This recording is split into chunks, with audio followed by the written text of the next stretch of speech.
ನನಗೆ ಯಾವ ಆಡಂಬರವೂ ಇಷ್ಟವಾಗುವುದಿಲ್ಲಮ್ಮ. ನಾನು ತೊಟ್ಟಿಲಲ್ಲಿ ಮಲಗಲು ಈ ಭೂಮಿಗೆ ಬಂದವನಲ್ಲ. ತೊಟ್ಟಿಲಿಲ್ಲದ ಹೊಟ್ಟೆಗಳಲ್ಲಿ ಬುತ್ತಿಯಾಗಲು ಬಂದವನು. ಮೌಢ್ಯದ ಕೆಸರಲ್ಲಿ ಬಿದ್ದವರನ್ನು ಮೇಲಕ್ಕೆತ್ತಲು ಬಂದವನು. ಮುಟ್ಟಿಸಿಕೊಳ್ಳದವರನ್ನು ಮುಟ್ಟಲು ಬಂದವನು. ಮದ್ದಿಕ್ಕುವವರ ಮನೆಯ ಮುರಿಯಲು ಬಂದವನು.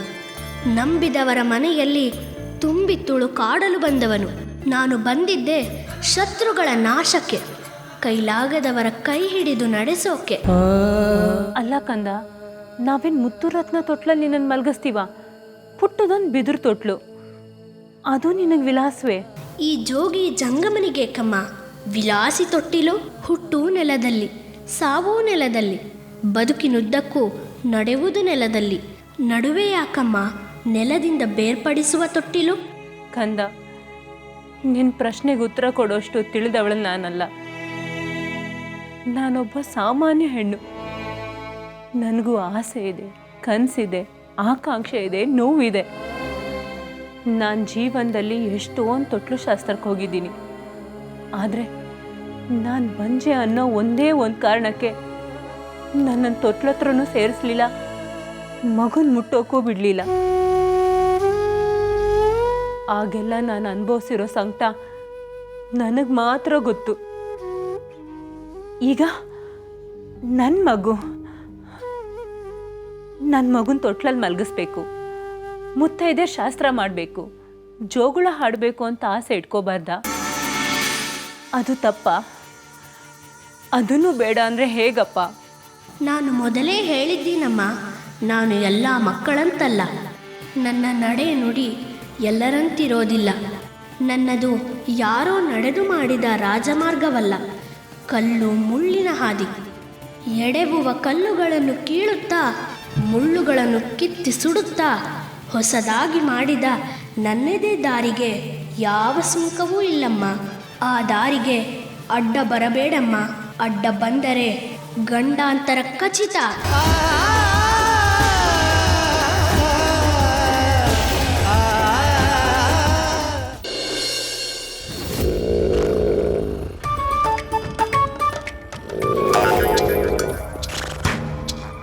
ಅಯ್ಯೋ ಎದ್ದೇಳ್ರಿ ಮೇಲೆ, ಎದ್ದೇಳ್ರಿ. ನಿಮ್ ಕಾಲ್ ಸೇದೋಗ ನಾನ್ ಬಿದ್ದಿದ್ರೆ ಮುಖ ಮೂತಿ ಎಲ್ಲ ಜಜ್ಜೋಗ್ತಿತ್ತು, ತುಳಿದಿದ್ರೆ ನಿಮ್ ಕರಳ ಆಚೆ ಬರ್ತಿತ್ತು. ಹಗ್ಲು ರಾತ್ರಿ ಅಂದೆ ನಾರು ಬೇರೆ ಹುಡ್ಕೊಂಡು ಕಾಡು ಮೇಡು ಅಲಿಯೋದು, ಇಲ್ಲಿ ಬಂದು ವಕ್ರವಾಗಿ ಬಿತ್ಕೊಳ್ಳೋದು. ಇಷ್ಟೇ ಆಗೋಯ್ತು ನಿಮ್ ಜನ್ಮಕ್ಕೆ. ಎದ್ದೇಳ್ರಿ ಮೇಲೆ, ಎದ್ದೇಳಿ. ಬೆಳಗ್ಗೆ ನಿಮ್ ಮುಖ ನೋಡಿದ್ರೆ ದೆವ್ವ ನೋಡ್ದಂಗಿರುತ್ತೆ. ಜೊತೆಲಿ ಈ ಕುಳ್ ದೆವ್ವ, ಇನ್ನೊಂದು ಕಡ್ಡಿ ದೆವ್ವ.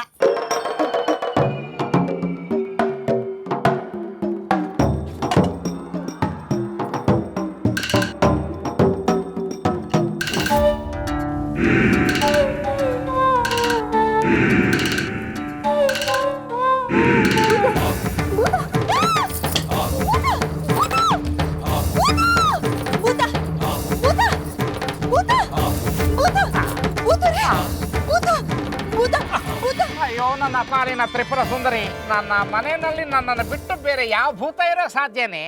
ನೀವ್ ಅಭ್ಯಾಸ ಆಗ್ಬಿಟ್ಟಿದ್ದೀರಿ, ಅದು ಬೇರೆ ಭೂತ. ಯಾಕ್ರಿ ಮಲ್ಲಮ್ಮ ಕಿರ್ಸ್ತಾ ಇದ್ದೀರಾ? ಏನಾಯ್ತು? ಭೂತ ನಮ್ಮನೇಲಿ ಭೂತ? ನಿಂತ್ಕೊಳ್ರಪ್ಪ.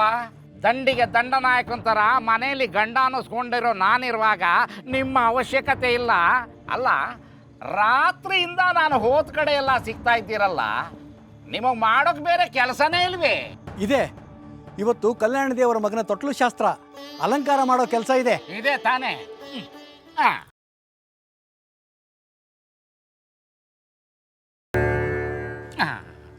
ನನ್ನ ಪಾಲಿನ ಅನ್ನಪೂರ್ಣೆ, ಯಾಕೆ ಇಷ್ಟೊಂದು ಹೆದರ್ಕೋತೀಯ? ಅದ್ಯಾವ ದೆವ್ವ ನೋಡೋಣ ಬಾರೆ. ಬರಲ್ಲ ಬಾರೆ ಬರಲ್ಲ ಬಾರೆ. ಆಯಾ ಬಾರಲ್ಲೇ ಬಾರೆ.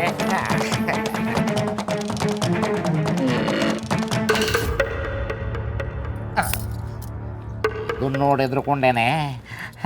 ನನ್ನ ಗಾಬರಿ ಗಜಗೌರಿ, ಇದು ದೆವ್ವ ಅಲ್ಲ, ನಮ್ಮ ಪಾಲಿನ ದೇವರು. ನಮ್ಮ ಚರ್ಮ ರೋಗಕ್ಕೆ ಸಂಜೀವಿನಿ ಹುಡ್ಕೊಂಡು ಕಾಡಿಗೆ ಹೋಗಿದ್ವಲ್ಲ, ಅಲ್ಲಿ ಇವನು ಸಿಕ್ಕದ. ಪಾಪ, ಇವನು ನಾಲ್ಗೆ ಬಿದ್ದೋಗಿದೆ, ಕೈ ಕಾಲು ಸೇದೋಗಿದೆ. ಈ ನಿಮ್ ಶಿಷ್ಯಂದಿರಿಗೆ ಊಟ ಹಾಕೋದೇ ದಂಡ. ಜೊತೆಗೆ ಈ ಸಮಾಜ ಸೇವೆ ಬೇರೆನಾ? ಅಲ್ಲೇ ಇರೋದು ಕಣೆ ರಹಸ್ಯ. ಈ ಮಂಚಣ್ಣ ಲಾಭ ಇಲ್ಲದೆ ಚಿಟಿಗೆ ನಶ್ಯ ಕೂಡ ಕೊಡಲ್ಲ. ನೀನು ಭೂತ ಭೂತ ಅಂತ ಎದುರ್ಕೋತಾರ, ಇವನು ಭೂತ ಅಲ್ಲವೇ, ಬಂಗಾರದ ಭಗವಂತ. ಅಂದ್ರೆ ಅವನ ಮೈ ಮೇಲಿರೋ ಒಡವೆಗಳು ನೋಡಿ.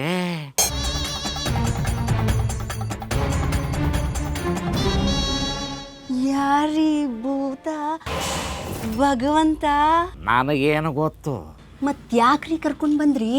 ಇದ್ಬದ್ ಒಡವೆನೆಲ್ಲ ಕಿತ್ಕೊಂಡು ಅವನಲ್ಲೇ ಬಿಟ್ಟು ಬರುತ್ತಾನೆ.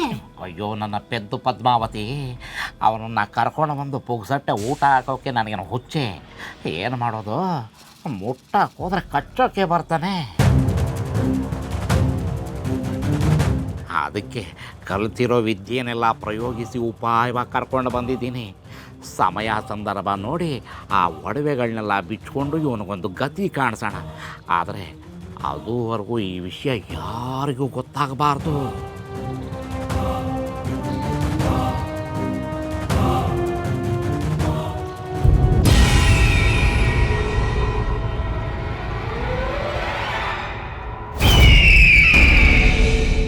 ಏನು ನಡೆಯುತ್ತಿದೆ ನಮ್ಮ ಅರಮನೆಯಲ್ಲಿ? ಮಹಾಮಂತ್ರಿಗಳು, ಸೇನಾಧಿಪತಿ, ಸೈನಿಕರು, ಗೂಢಾಚಾರರು, ಹೆಜ್ಜೆ ಹೆಜ್ಜೆಗೆ ಕಾವಲುಗಾರರು ಇದ್ದರು. ನಮ್ಮ ಸಹೋದರ ಆಷಾಢ ಕುಮಾರ ಕಾಣೆಯಾಗಿದ್ದಾನೆ ಎಂದರೆ ನೀವೆಲ್ಲರೂ ಏನು ಮಾಡುತ್ತಿದ್ದೀರಿ? ಮಹಾಪ್ರಭುಗಳು ಕ್ಷಮಿಸಬೇಕು.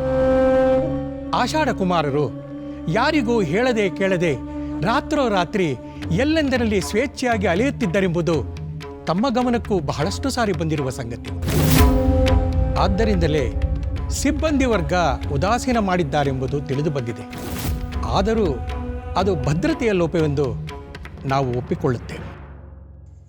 ನಿಮಗೆ 1 ದಿನದ ಕಾಲಾವಕಾಶ ಕೊಡುತ್ತೇನೆ.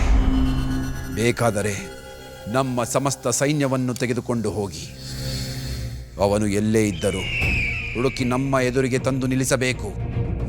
ಸಾಧ್ಯವಿಲ್ಲವೆಂದರೆ ಹೇಳಿ. ಅತಳ ವಿತಳ ಸುತಳ ರಸಾತಳ ಪಾತಾಳದಲ್ಲಿದ್ದರೂ ನಾವೇ ಹುಡುಕಿಕೊಂಡು ಬರುತ್ತೇವೆ. ಬೇಡ ಕುಮಾರ, ಬೇಡ. ಈಗಾಗಲೇ ಒಬ್ಬ ಕುಮಾರನು ಕಣ್ಮರೆಯಾಗಿರುವ ನೋವಿನಲ್ಲಿದ್ದೇನೆ. ಇನ್ನು ನೀನು ನನ್ನ ಕಣ್ಣಿಂದ ದೂರ ಆಗಬೇಡ. ಈ ಅರಮನೆ ಬಿಟ್ಟು ನೀನೆಲ್ಲೂ ಹೋಗಬೇಡ ಕಂದ. ಮಾತಾಜಿ, ಇದು ನಿಮ್ಮ ಬಾಯಿಂದ ಕೇಳುತ್ತಿರುವ ಮಾತೆ.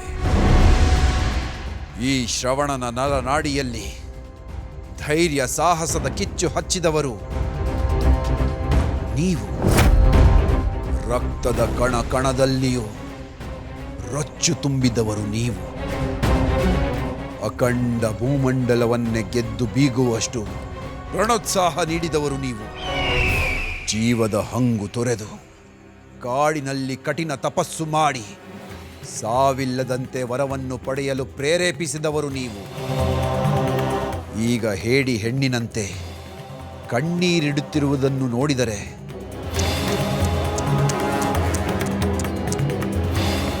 ಸಂಶಯ ಬರುತ್ತಿದೆ. ಈ ಸಾಮ್ರಾಜ್ಯದ ಪ್ರೇರಕ ಶಕ್ತಿಯಾದ ವೀರವನಿತೆ ನೀವೇನಾ ಎಂದು. ಹೌದು ಕುಮಾರ, ಅಂದು ಅರಸನಿಲ್ಲದ ಈ ಅರಮನೆಯಲ್ಲಿ ಅಂಬೆಗಾಲಿಡುತ್ತಿದ್ದ ನಿನ್ನನ್ನು ಹುರಿದುಂಬಿಸುವ ಅನಿವಾರ್ಯವಿತ್ತು. ಶತ್ರುಗಳಿಂದ ಈ ಸಾಮ್ರಾಜ್ಯವನ್ನು ರಕ್ಷಿಸುವ ಹೊಣೆಗಾರಿಕೆ ಇತ್ತು. ಅದಕ್ಕಾಗಿಯೇ ರಾಜಮಾತೆಯಾಗಿ ಮಾರ್ಗದರ್ಶನ ಮಾಡಿದೆ.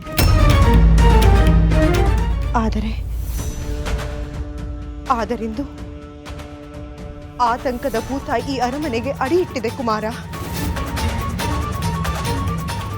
ಸಾವು ಸಂಚು ಮಾಡಲು ಹೊಂಚು ಹಾಕುತ್ತಿರುವ ಸೂಚನೆ ದುಸ್ವಪ್ನವಾಗಿ ಕಾಡುತ್ತಿದೆ. ಸಾವಿನ ಸಂಚು ನನಗೆ ಸಾವಾಗಿ ಕಾಡುತ್ತಿರುವುದು ಅಂಬೆಗಾಲಿಡುತ್ತಿರುವ ಏಕಶ್ಚಿತ್ತೊಂದು ಶಿಶು. ಅಷ್ಟಕ್ಕೆ ಇಷ್ಟೊಂದು ತಲ್ಲಣವೇ ಮಾತೆ?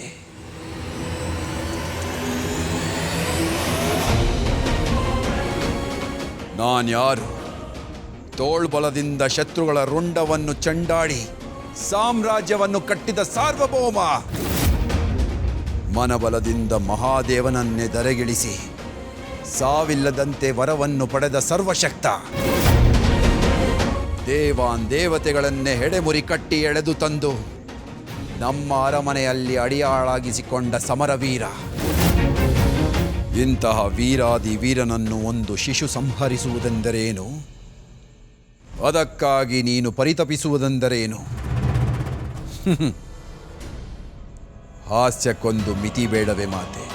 ಇದು ಹಾಸ್ಯವಲ್ಲ ಕುಮಾರ, ಹೆತ್ತ ಕರುಳಿನ ತಲ್ಲಣ. ಸಾಕು ಮಾತೆ, ಸಾಕು. ಸಾವಿಗೆ ಭಯ ಪಡುವವನು ಹೇಳಿ ಮಾತ್ರ. ನಾನು ಸಾವಿಲ್ಲದವನು, ಸಾವನ್ನು ಗೆದ್ದವನು. ಸಾವಿಗೆ ಹೆದರುವ ಅಗತ್ಯ ನಮಗಿಲ್ಲ. ನೀವು ನಿಶ್ಚಿಂತೆಯಿಂದ ಹೋಗಿ ವಿಶ್ರಾಂತಿ ತೆಗೆದುಕೊಳ್ಳಿ.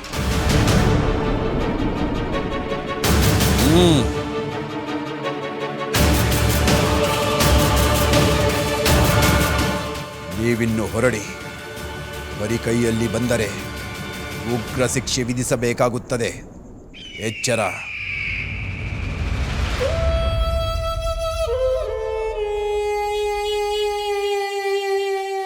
ಮೃತ್ಯು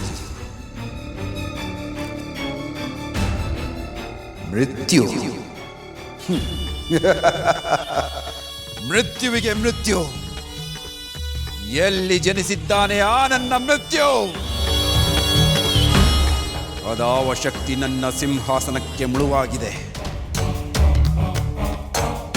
ಅದಾವ ಶಕ್ತಿ ನನ್ನ ಸಹೋದರನನ್ನು ಎಳೆದೊಯ್ಯಿತು. ಅದಾವ ಶಕ್ತಿ ನನ್ನ ಪತ್ನಿಯನ್ನು ನನ್ನ ವಿರುದ್ಧ ತಿರುಗು ಬೀಳುವಂತೆ ಮಾಡಿದೆ. ಅದಾವ ಶಕ್ತಿ ನನ್ನ ಮಾತೆಯ ಕಲ್ಲಿನ ಹೃದಯದಲ್ಲಿ ಭಯದ ಬೀಜ ಬಿತ್ತಿತು. ಅದಾವ ಶಕ್ತಿ ನನ್ನ ಮನಸ್ಸನ್ನು ಅಲ್ಲೋಲ ಕಲ್ಲೋಲಗೊಳಿಸಿತು. ಅದಾವ ಶಕ್ತಿ, ಅದಾವ ಶಕ್ತಿ.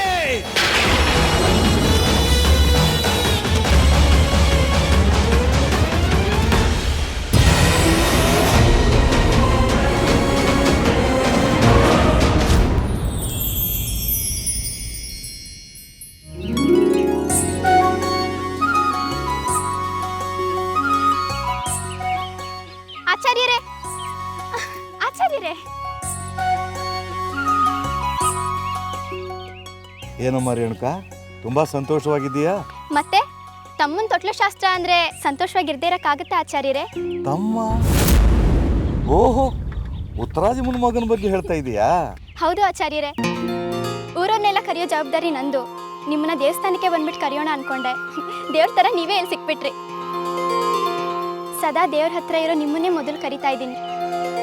ಮೊದಲನೇ ಆಮಂತ್ರಣ ದೇವ್ರಿಗೆ ಕೊಟ್ಟಷ್ಟು ಸಂತೋಷ ಆಗ್ತಿದೆ. ನೀವು ಖಂಡಿತ ಬರಬೇಕು. ನೋಡಮ್ಮ, ಇದು ನಮ್ಮ ಮನೆ ಸಮಾರಂಭ. ನಾನು ಖಂಡಿತ ಬರ್ತೀನಿ. ಸರಿ, ನಾನು ಇನ್ನೂ ತುಂಬಾ ಜನನ ಕರಿಬೇಕು. ಬರ್ತೀನಿ. ಸರಿ. ನಾಮಕರಣ, ತೊಟ್ಟಿಲು ಶಾಸ್ತ್ರ, ಆದರೆ ಆ ಮಗುವಿನ ಜಾತಕ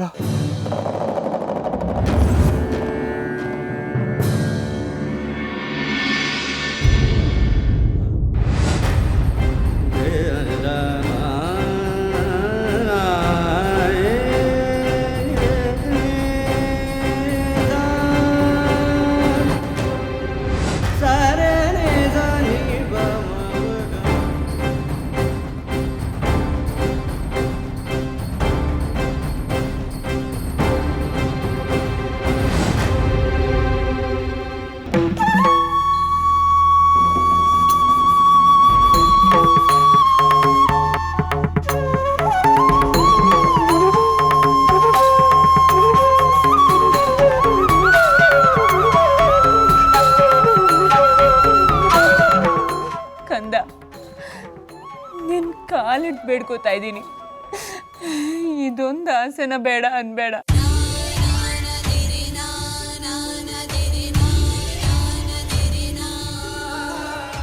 ಊರ್ ಜನರನ್ನೆಲ್ಲ ಕರೆದಿದ್ದೀವಿ. ಈಗ ತೊಟ್ಲು ಶಾಸ್ತ್ರ ಬೇಡ ಅಂದರೆ ನಮಗೆಲ್ಲ ಅವಮಾನ ಆಗುತ್ತಪ್ಪ. ಆಡೋರ್ ಮುಂದೆ ಎಡು ಬಿದ್ದಂಗೆ ಆಗುತ್ತೆ ನನ್ನಪ್ಪ. ಇನ್ನು ಮುಂದೆ ನಾನು ನಿನ್ನನ್ನೇನೂ ಕೇಳೋದಿಲ್ಲ. ಇದೊಂದು ಆಸೆ ನನಗೆ ನೆರವೇರಿಸ್ಕೊಡು, ಇದೊಂದು ಆಸೆ ನೆರವೇರಿಸ್ಕೊಡು.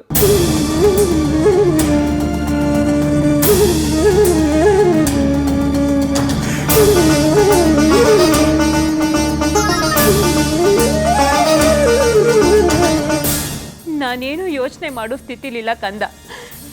ಎಲ್ಲ ಸಿದ್ಧತೆನೂ ಆಗೋಗಿದೆ. ಇದೊಂದು ವಿಷಯ ಬೇಡ ಅನ್ಬೇಡ, ನನ್ನ ಮೇಲೆ ಆಣೆ.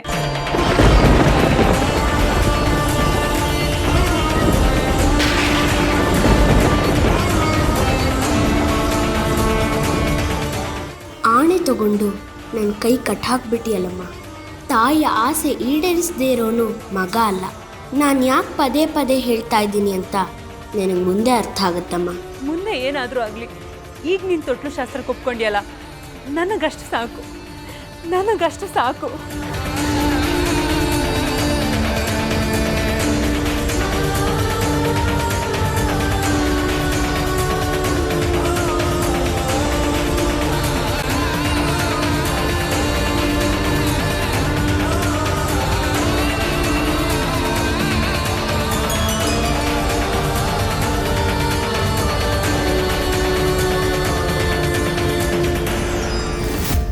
ಎಲ್ಲಿದ್ದೀಯವ್ವ ನಮ್ಮವ್ವ ಬಿದಿರವ್ವ, ಎಲ್ಲಿದ್ದೀಯವ್ವ ನಮ್ಮವ್ವ ಬಿದಿರವ್ವ. ಹುಟ್ಟಿದ್ರೆ ಹುಟ್ಟಬೇಕು ನಿನ್ನಂಗ, ಬದುಕಿದ್ರೆ ಬದುಕ್ಬೇಕು ನಿನ್ನಂಗ. ಹುಟ್ಟೋ ಮಗುಗೆ ತೊಟ್ಲಾಗ್ತಿ, ಕೇರೋಕೆ ಚಂದದ ಮರವಾಗ್ತಿ. ಹಟ್ಟಿಗೆ ಅಟ್ಟವಾಗ್ತೀಯ, ಸಟ್ಟಾಗ ಚಟ್ಟವಾಗ್ತೀಯ. ಎಲ್ಲಿದ್ದೀಯವ್ವ ನಮ್ಮವ್ವ ಬಿದಿರವ್ವ, ಎಲ್ಲಿದ್ದೀಯವ್ವ ನಮ್ಮವ್ವ.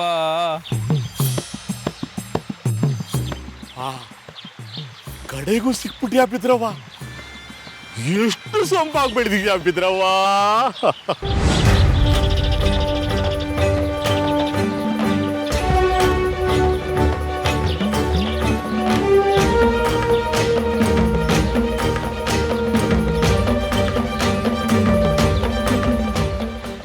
ನಾನಿವತ್ತು ನಿನ್ನ ಬುಡಕ್ಕೆ ಕೊಡ್ಲಿ ಇಡ್ತಾ ಇದ್ದೀನಿ.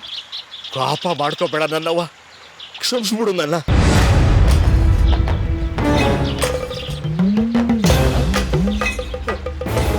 ಬಿದ್ರವ ಬಿದ್ರವ ಬಿದ್ರವ ಬಿದ್ರವ ಬಿದ್ರವ.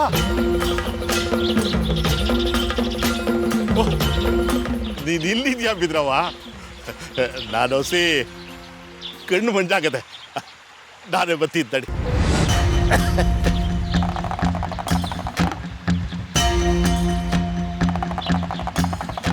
ಅಲ್ಲವ್ವ, ತುಂಬೋಕೆ ಬುಟ್ಟಿ ಹಾಕ್ತೀಯ, ಮಲಗೋಕೆ ಚಾಪೆ ಹಾಕ್ತೀಯ. ನಾನೊಂದು ತೊಟ್ಲು ಮಾಡಬೇಕು ಅಂದರೆ ಯಾಕವ್ವ ಇಷ್ಟೊಂದು ಆಟ ಆಡಿಸ್ತೀಯ? ಮತ್ತೆ ಕ್ಷಮೆ ಕೇಳ್ತಾ ಇದ್ದೀನಿ. ನಿನ್ನ ಬುಡಕ್ಕೆ ಕೊಡ್ಡಿ ಹಾಕ್ತೀನಿ, ಕೋಪ ಮಾಡ್ಕೋಬಾರ್ದು. ಬಿದ್ರಯ್ಯ, ಬಿದ್ರಯ್ಯ. ಯಾರು? ಯಾರದು? ನಾನು ಬಿದ್ರಯ್ಯ. ನಾನು ಅಂದ್ರೆ ಯಾರು? ನಾನು ಅಂದ್ರೆ ಈ ಬಿದ್ರು, ಈ ಮರ, ಈ ಗಿಡ, ಈ ಬಳ್ಳಿ, ಈ ಕಾಡು ಬಿದ್ರಯ್ಯ. ಕಾಡ? ಹೌದು. ಕಾಡು ಮಾತಾಡುತ್ತಾ? ಕಾಡು ಮಾತಾಡಲ್ಲ ಅಂತಾನೆ ಅಲ್ವಾ ನೀವು ಎಲ್ಲ ಕಡ್ದು ನಾಶ ಮಾಡ್ತಾ ಇರೋದು. ಇನ್ಮೇಲೆ ನೀವು ನಿಮಗೆ ಇಷ್ಟ ಬಂದ ಹಾಗೆ ಕಾಡನ್ನೆಲ್ಲ ಕಡಿಯೋಕೆ ನಾನು ಬಿಡಲ್ಲ. ನಾನು ಕಾಡಿನಲ್ಲೇ ಇರ್ತೀನಿ, ಕಾಡನ್ನು ಕಾಯ್ತೀನಿ. ಅಯ್ಯೋ, ಯಾರಪ್ಪ ನೀನು? ಎಲ್ಲಿದ್ಯಾ? ಇಲ್ಲಿ ನೋಡು.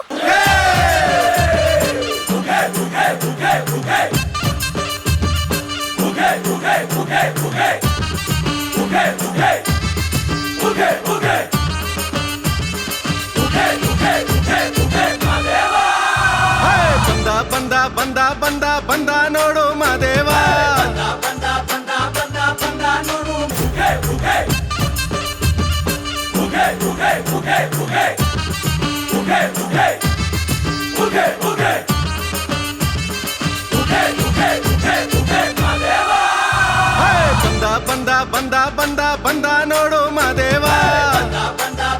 ಬಂದ ಬಂದ ನೋಡು ಮಾದೇವ. ತಂದ ತಂದ ತಂದ ತಂದ ತಂದ ನೋಡು ಭಾಗ್ಯವ ದುಷ್ಟ ಶಿಕ್ಷಕ ಶಿಷ್ಟ ರಕ್ಷಕ ಲೋಕ ಕಾಯುವ ಮಲೆಯ ಮಾಂತ್ರಿಕ ಕೆಂಡ ಗಣ್ಣಯ್ಯನ ನೋಡು ದುಂಡು ಮುಖದ ಮಾದಪ್ಪ ನೋಡು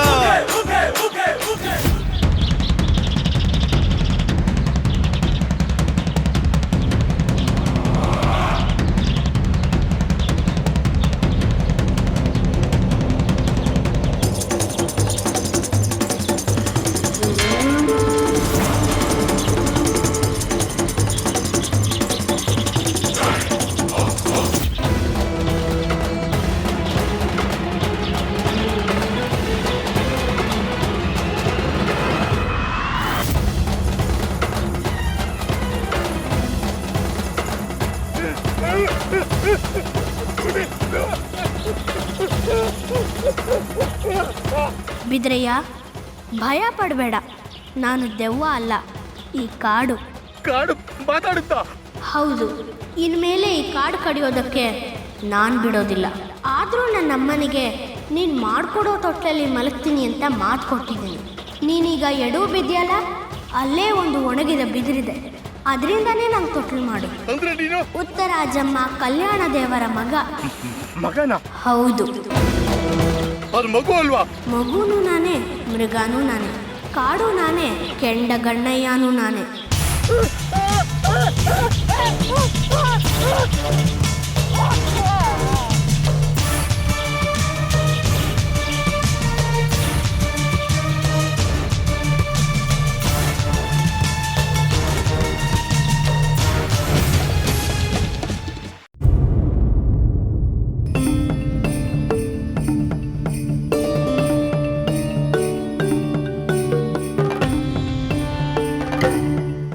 ಮಹಾರಾಣಿ, ಚಿಂತೆ ಎಂಬುದು ಚಿತೆ ಇದ್ದ ಹಾಗೆ. ಸುಡುವುದಲ್ಲದೆ ಕೊಡುವುದರಿಯದು ಅಗ್ನಿ. ಶಿಲ್ಪಿ ಕಲ್ಲು ಬಂಡೆಯಿಂದ ಬೇಡವಾದ ಭಾಗವನ್ನು ತೆಗೆದುಹಾಕಿ ಸುಂದರವಾದ ಮೂರ್ತಿಯನ್ನು ರೂಪಿಸುವಂತೆ ನಾವು ನಮ್ಮ ಮನಸ್ಸಿನಿಂದ ಬೇಡವಾದ ವಿಚಾರಗಳನ್ನು ತೆಗೆದುಹಾಕಿ ಸುಂದರವಾದ ಬದುಕನ್ನು ರೂಪಿಸಿಕೊಳ್ಳಬೇಕು. ಆಗಲೇ ಶಾಂತಿ ನೆಮ್ಮದಿ ಸಾಧ್ಯ. ಹೆಣ್ಣು ಜನ್ಮಕ್ಕೆ ನೆಮ್ಮದಿ ಎಲ್ಲಿದೆ ಹಿಮಾವತಿ? ಮರದಲ್ಲಿರುವ ಮಾಗಿದ ಹಣ್ಣಿನ ತೊಟ್ಟು ಕಳಚಿ ಭೂಮಿಗೆ ಬೀಳುವುದು ಭೂತಾಯಿ ತನ್ನನ್ನು ಅಪ್ಪಿಕೊಳ್ಳುತ್ತಾಳೆ ಎಂದು, ಮರುಜನ್ಮ ನೀಡಿ ಮರವಾಗಿಸುತ್ತಾಳೆ ಎಂದು. ಅವಳೇ ತಿರಸ್ಕರಿಸಿದರೆ ಯಾರ ಮೊರೆ ಹೋಗುವುದು ಹಣ್ಣು? ಹೆಣ್ಣು ಹೆತ್ತವರ ಋಣ ಹರಿದುಕೊಂಡು ಪತಿಯ ಹಿಂದೆ ಬರುವುದು ತನ್ನ ಬಾಳ ಸಾರ್ಥಕತೆಗಾಗಿ. ಆದರೆ ಆ ಪತಿಯೇ ಸ್ವಾರ್ಥಿಯಾದರೆ, ಅವಳ ಆಸೆಗಳನ್ನೆಲ್ಲ ನಾಶ ಮಾಡಿದರೆ ಅವಳು ಬೇರೆ ಯಾರ ಮೊರೆ ಹೋಗುವುದು? ದೈವದ ಮೊರೆ.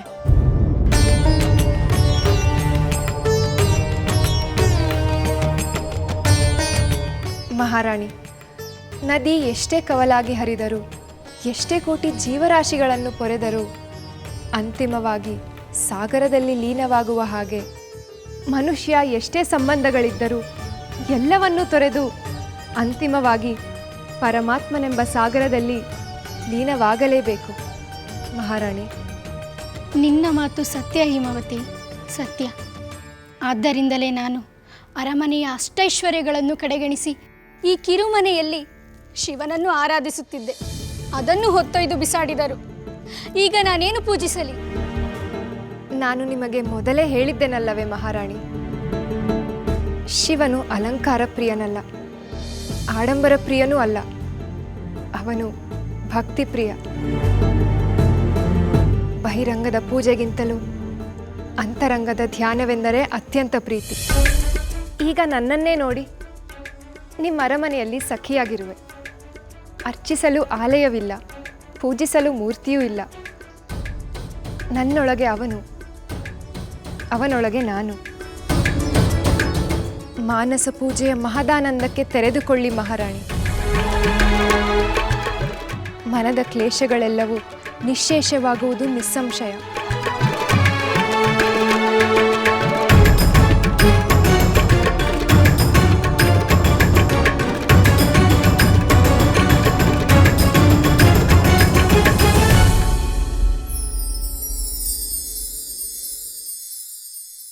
ಪತಿಯೇ ಪ್ರತ್ಯಕ್ಷ ದೈವ ಎಂದ ಮೇಲೆ ಅವರನ್ನೇ ಪೂಜಿಸುವುದರಲ್ಲಿ ಇನ್ನೂ ಸಂತೋಷವಲ್ಲವೇ?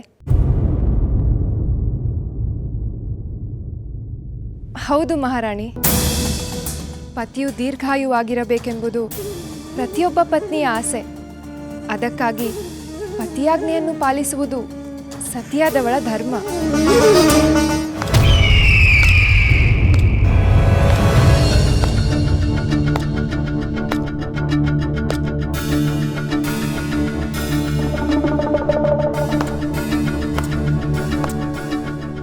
ಭಲೆ ಹಿಮವತಿ, ಭಲೆ. ನಾವು ವಹಿಸಿದ ಕೆಲಸವನ್ನು ನಿರ್ವಂಚನೆಯಿಂದ ನಿರ್ವಹಿಸುತ್ತಿರುವೆ. ಹಾಗೆಂದು ನಾವು ಇಲ್ಲಿಗೆ ಬಂದಿರುವುದು ನಿನ್ನನ್ನು ಹೊಗಳುವುದಕ್ಕಲ್ಲ, ನಮ್ಮ ಸಹೋದರ ಆಷಾಢನ ಬಗ್ಗೆ ವಿಚಾರಿಸುವುದಕ್ಕೆ.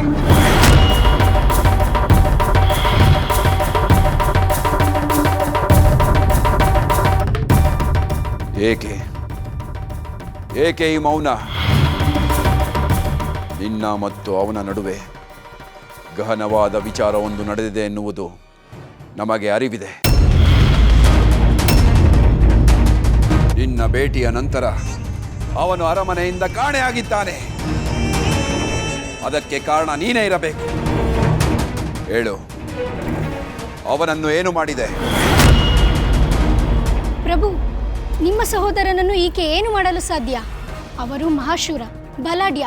ಇವಳು ಸಾಧಾರಣ ಹೆಣ್ಣು, ಅರಮನೆಯ ಪರಿಚಾರಕಿ, ನನ್ನ ಸಖಿ.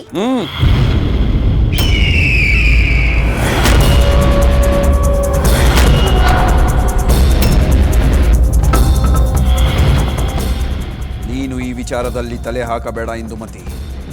ಇದು ನನಗೆ ಇವಳಿಗೆ ಸಂಬಂಧಪಟ್ಟದ್ದು. ಏನಾಯಿತು? ಹೇಗಾಯಿತು?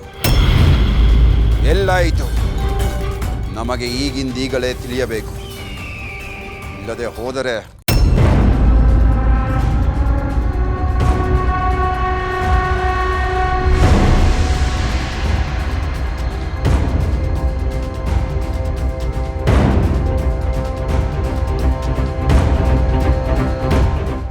ಬಾ ನಮ್ಮ ಹಿಂದೆ.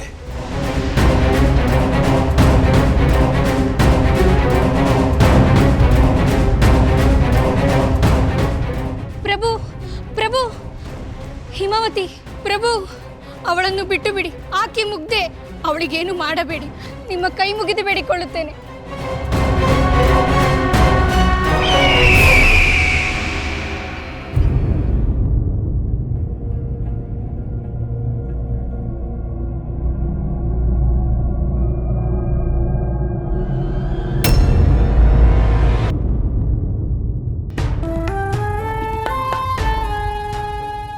ನೋಡಿದ್ರ ಗುರುಗಳೇ, ಉತ್ತರಾಜಮ್ಮನ ಮನೆ ತೊಟ್ಲು ಶಾಸ್ತ್ರದ ಸಂಭ್ರಮ ಲಮ್ಮೆ ಜಮೆ ಹೆಂಗೆ ನಡೀತಾ ಇದೆ ಅಂತ.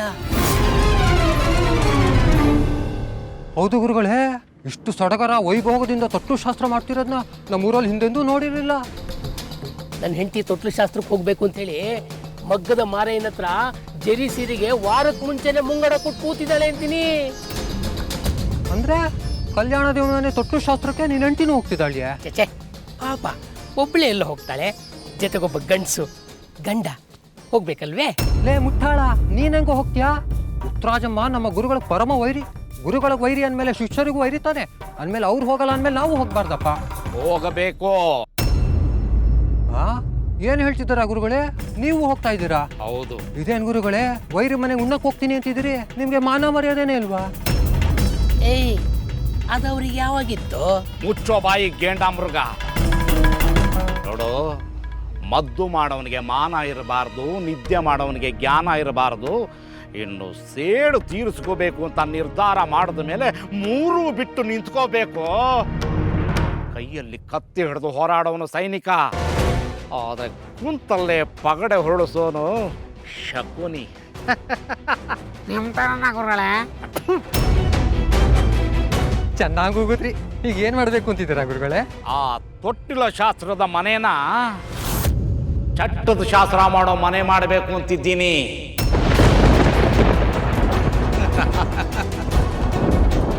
ಸೇಡಿಗೆ ಸೇಡು, ಮುಯ್ಯಿಗೆ ಮುಯ್ಯಿ, ಆ ಉತ್ತರಾಜಿ ನನಗೆ ಮಾಡಿರೋ ಅವಮಾನಕ್ಕೆ ಅವಳ ಜೀವನ ಪೂರ್ತಿ ಕೊರಗಿ ಕೊರಗಿ ಸಾಯಬೇಕು. ಹಾಗೆ ಮಾಡಲಿಲ್ಲ ಅಂದರೆ ನಾನು ಕೊಂಡಗಾರ ಮಂಚಣ್ಣನೇ ಮಂಚಣ್ಣನೇ.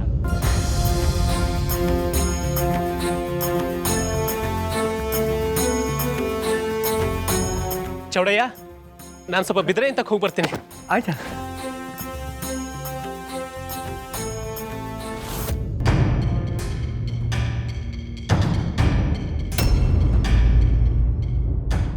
ಅಯ್ಯೋ, ಮಾಡ್ತೀನಿರೋ ನಿಂಗೆ.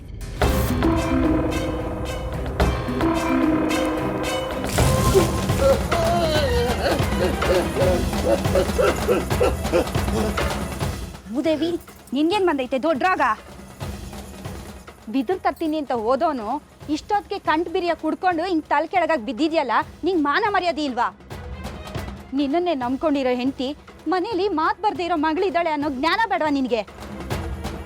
ಹೆಂಗಾನ ಅವಳಿಗೊಂದು ನೆಲೆ ಕಾಣಿಸ್ಬೇಕು ಅಂತ ನಾನು ದುಡ್ದು ಸಾಯ್ತಾ ಇದ್ದೀನಿ. ನೀನು ಕುಡ್ದು ಹಾಳು ಮಾಡ್ತಿದ್ಯಲ್ಲ, ನಿಂದು ಒಂದು ಜನ್ಮನ. ಅಯ್ಯೋ ಪಾಪಿ ಹೆಂಗ್ಸೆ, ನಾ ಕುಡ್ಕ ನಿಜ, ಆದ್ರೆ ಇವಾಗ ಕುಡ್ಕ ಬಂದಿಲ್ಲ. ಕಾಡಿನಿಂದ ಜೀವ ಉಳಿಸ್ಕೊಳಕ್ಕೆ ಎದ್ನೋ ಬಿಡ್ನ ಅಂತ ಓಡ್ ಬಂದಿದ್ದೀನಿ. ಯಾಕೆ ಹಂದಿಗಿಂದಿ ಅಟ್ಟಿಸ್ಕೊಂಬಂತ? ಹಂದಿ ಅಲ್ವೇ, ಹುಲಿ ಹುಲಿ. ಹಾ, ಹುಲಿನಾ? ಹ್ಞೂ, ಭಯಂಕರವಾದ ಹುಲಿ. ಹುಲಿ ಮ್ಯಾಗೆ ಒಬ್ಬ ಹುಡುಗ, ಅವನು ಸಾಮಾನ್ಯವಾದ ಹುಡುಗ ಅಲ್ಲ, ಮಾಯ್ಕಾರ. ಇದ್ರ ಮೇಳೆ ಒಳಗೆ ಕಾಣಿಸ್ಕೊಂಡ. ನಾನೇ ಕಾಡು ಅಂದ, ನಾನೇ ಬಿದ್ರು ಅಂದ. ಇನ್ನು ಮ್ಯಾಗೆ ಮರ ಗಿಡ ಕಡಿದ್ರೆ ಹುಲಿಯಾಗಿ ಬಂದು ಕುಕ್ಬಿಡ್ತೀನಿ ಅಂದ. ಒಣಗಿದ ಮರ, ಒಣಗಿದ ಬಿದಿರು ಮಾತ್ರ ಮುಟ್ಟಬೇಕು ಅಂದ. ಇನ್ಮೇಲೆ ನಮ್ಮ ಹೊಟ್ಟೆಗೆ ತಣ್ಣೀರ್ ಬಟ್ಟರೆ ಕಡೆ. ಮುಚ್ಚಯ್ಯ ಬಾಯ್ನ, ದಿನ ಈ ಕತೆ ಕೇಳಿ ಕೇಳಿ ನನ್ ಕಿವಿ ತೂತ್ ಬಿದ್ದೋಗಿದೆ. ಇಲ್ಲ ಕಡೆ, ನಿಮ್ಮ ಅಪ್ಪನ ಆಣೆಗೂ ಸತ್ಯ. ನಮ್ಮ ಅಪ್ಪನ ಮೇಲೆ ಆಣೆ ಇಟ್ಟರೆ ನೀನ್ ನಾಲ್ಗೆ ಕಿತ್ತಾಕ್ಬಿಡ್ತೀನಿ. ನೀನನ್ ಕಟ್ಕೊಂಡಾಗಿಂದ ಇದೇ ರಾಮಾಯಣ ಆಯ್ತು ನನ್ಗೆ. ಬುಟ್ಟಿ ತಟ್ಟಿ ಮೊರ ಬೀಸಣಿಗೆ ಅಂತ ಹಗಲು ರಾತ್ರಿ ಎಣ್ದು ಎಣ ಆಗ್ಬಿಟ್ಟಿದ್ದೀನಿ. ಕಾಡಿಂದ ಒಂದ್ ಬಿದಿರು ತಂದ್ಕೊಡು ಅಂದ್ರೆ ಕುಡ್ದು ದಿನಕ್ಕೊಂದ್ ಕತೆ ಕಟ್ಕೊಂಡ್ ಬರ್ತೀಯ. ಹಿಂಗಾದ್ರೆ ನನ್ ಸಂಸಾರ ಹೆಂಗ್ ನಡೆಸ್ಲಿ? ಅಯ್ಯೋ ದೇವ್ರೇ, ತೋಳ ಬಂತು ತೋಳ ಕತೆ ಆಗೋಯ್ತಲ್ಲಪ್ಪ ನಂದು. ದಿನ ಸುಳ್ಳು ಹೇಳಿ ಹೇಳಿ ಸತ್ಯ ಹೇಳಿದ್ರೆ ಇವಳು ನಂಬ್ತಾ ಇಲ್ವಲ್ಲ. ಹೆಂಗಪ್ಪ ನಂಬಿಸ್ಲಿ ಇವಳ? ಇದ್ರಯ್ಯ, ಸ್ವಾಮಿ ಸ್ವಾಮಿ ಸ್ವಾಮಿ ಸ್ವಾಮಿ ಸ್ವಾಮಿ ಸ್ವಾಮಿ. ಅಯ್ಯೋ ಶಿವ, ಹೇಳು, ಯಾಕಪ್ಪ ನನ್ನ ಕಾಲಿಗೆ ಯಾಕೆ ಬೀಳ್ತಾ ಇದೀಯಾ? ನನಗೆ ಕ್ಷಮಿಸ್ಬಿಡಿ ಸ್ವಾಮಿ, ಕ್ಷಮಿಸ್ಬಿಡಿ. ಮಾತಿಗೆ ತಪ್ಪುಟ್ಟೆ. ನಿಮಗೆ ತೊಟ್ಲು ಮಾಡ್ಕೊಡ್ತೀನಿ ಅಂತ ಮುಂಗಡಾಯಿಸ್ಕೊಂಡು ಮಾಡಕ್ ಆಗ್ಲಿಲ್ಲ ಸ್ವಾಮಿ. ಆಗ್ಲಿಲ್ಲ? ಯಾಕೆ ಬಿದ್ರಯ್ಯ, ಏನಾಯ್ತು?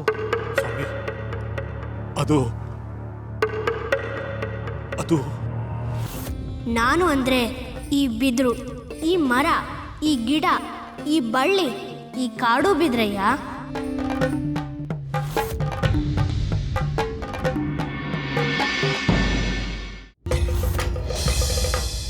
ಸ್ವಾಮಿ, ನೀವು ನನಗೆ ದ್ಯಾವ್ರಿದ್ದಂಗೆ.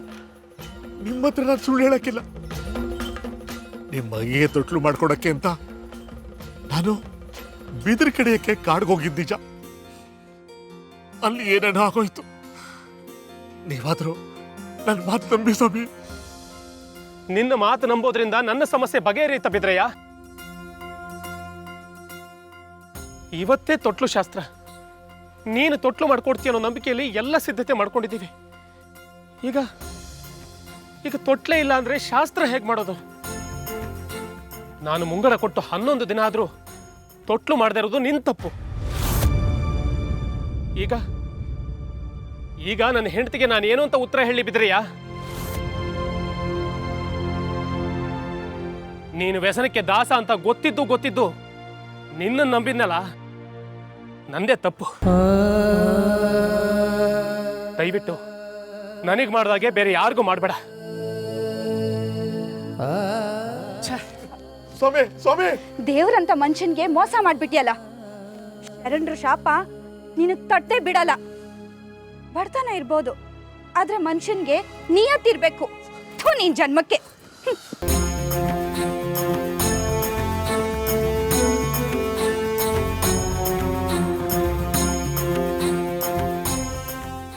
ಅಯ್ಯೋ ಶಿವನೇ, ನಾನು ಸತ್ಯ ಹೇಳಿದ್ರು ಯಾರು ನಂಬ್ತಾ ಇಲ್ವಲ್ಲಪ್ಪ.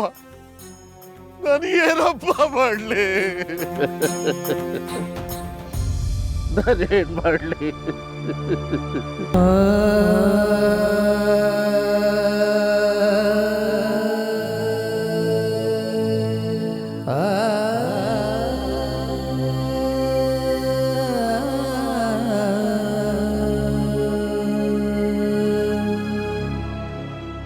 ಯಾಕಪ್ಪ, ಯಾಕೆ ನಮಗೆ ಈ ಥರ ಪರೀಕ್ಷೆ ಮೇಲೆ ಪರೀಕ್ಷೆ ಮಾಡ್ತಾ ಇದೀಯ? ತೊಟ್ಟಿಲ ಶಾಸ್ತ್ರಕ್ಕೆ ಎಲ್ಲ ತಯಾರಿ ಮಾಡ್ಕೊಂಡಿದ್ದೀವಿ. ಊರಿನ ಜನರಿಗೆಲ್ಲ ಹೇಳಿದ್ದೀವಿ. ಗುರು ವ್ಯಾಘ್ರಾನಂದರಿಗೂ ಆಹ್ವಾನ ಕೊಟ್ಟಿದ್ದೀವಿ. ಈಗ ತೊಟ್ಟಿಲೇ ಇಲ್ಲ ಅಂದ್ರೆ ತೊಟ್ಟಿಲು ಶಾಸ್ತ್ರ ಮಾಡೋದಾದ್ರೂ ಹೇಗೆ? ಜನರ ಮುಂದೆ ನಗಪಾಟ್ಲಾಗುತ್ತೆ. ಉತ್ತರಾಜಿ ಏನನ್ಕೋತಾಳೆ? ಮಕ್ಕಳಿಲ್ದೇ ಇರುವಾಗ ತೊಟ್ಟಿಲು ಶಾಸ್ತ್ರಗಳಿಗೆ ಹೋದಲ್ಲೆಲ್ಲ ಒಂದಲ್ಲ ಒಂದು ಅವಮಾನ ಮಾಡ್ಕೊಂಡು ಬರ್ತಿದ್ದವಳಿಗೆ ತನ್ನ ಮಗನ ತೊಟ್ಟಿಲು ಶಾಸ್ತ್ರದಲ್ಲಾದರೂ ಸಂತೋಷವಾಗಿರ್ಲಿ ಅಂದ್ರೆ ಇಲ್ಲೂ ಅವಳಿಗೆ ಅವಮಾನನೇ ಆಗಬೇಕಾ? ನಾವೇನು ಪಾಪ ಮಾಡಿದೀವಿ ಅಂತ ನಮಗೆ ಶಿಕ್ಷೆ. ಈಗ ಅವಳಿಗೆ ಏನು ಉತ್ತರ ಹೇಳಿ, ಹೇಗೆ ಸಮಾಧಾನ ಹೇಳಿ? ಯಾಕಿಂತ ಸಂದಿಗ್ಧ ತಂದಿಡ್ತೀಯೋ ತಂದೆ? ಇನ್ನೇನು ಸಂತೋಷ ಸಿಕ್ತು ಅನ್ನೋವಾಗಲೇ ಸಂಕಟ ತಂದಿಡ್ತೀಯ. ಬೆಳಕು ಬಂತು ಅನ್ನೋವಾಗಲೇ ಕತ್ತಲಿಗೆ ತಳ್ಳಿಬಿಡ್ತೀಯ. ಈ ಜೀವನದಲ್ಲಿ ನೆಮ್ಮದೇನೋದೇ ಕೊಡ್ಲಿಲ್ವಲ್ಲಪ್ಪ ನೀನು. ಈ ಮುಖ ಹೊತ್ಕೊಂಡು ಮನೆಗೆ ಹೋಗೋ ಬದಲು ಇಲ್ಲೇ ಈ ಭೂಮಿ ಬಾಯಿ ಬಿಟ್ಟು ನನ್ನ ನುಂಗ್ಬಿಟ್ರೆ ಎಷ್ಟು ಚೆನ್ನಾಗಿರುತ್ತೆ.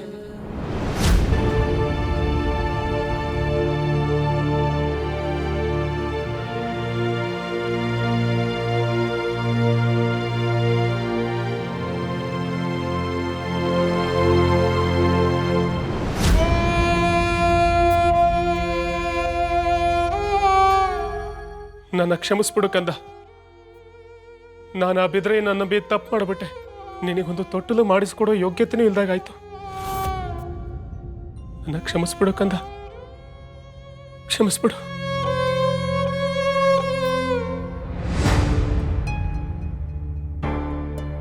ಸ್ವಾಮಿ, ಹೊರಗಡೆ ಅಲಂಕಾರ ಎಲ್ಲ ಮುಗ್ದಿದೆ. ಬೇರೆ ಏನಾದರೂ ಕೆಲಸ ಇದೆಯಾ? ಏನು ಮಾಡಿ ಏನು ಪ್ರಯೋಜನ? ತೊಟ್ಲು ಶಾಸ್ತ್ರಕ್ಕೆ ತೊಟ್ಲೇ ಇಲ್ವಾ ಚೌಡೇನವರೇ? ತೊಟ್ಲು ಅಲ್ಲಿ ನೋಡಿ.